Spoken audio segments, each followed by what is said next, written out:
Three Musketeers by Alexandre Dumas. Epilogue.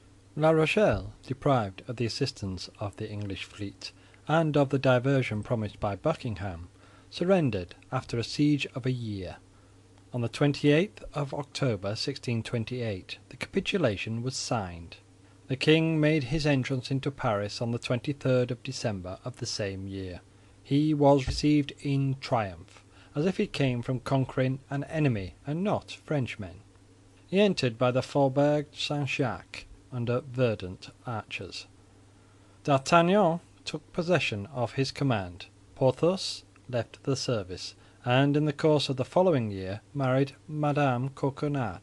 The coffer so much coveted contained 800,000 livres. Mousqueton had a magnificent livery, and enjoyed the satisfaction of which he had been ambitious all his life, that of standing behind a gilded carriage. Aramis, after a journey into Lorraine, disappeared all at once, and ceased to write to his friends. They learned at a later period, through Madame de Chevreuse, who told it to 2 or 3 of her intimates, that, yielding to his vocation, he had retired into a convent, only into which nobody knew. Bazin became a lay brother. Athos remained a musketeer under the command of D'Artagnan till the year 1633, at which period, after a journey he made to Touraine, he also quit the service, under the pretext of having inherited a small property in Roussillon. Grimaud followed Athos. D'Artagnan fought 3 times with Rochefort, and wounded him 3 times.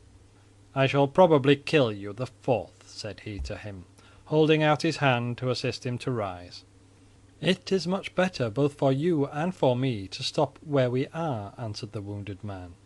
"Corbleu, I am more your friend than you think, for after our first encounter I could, by saying a word to the cardinal, have had your throat cut."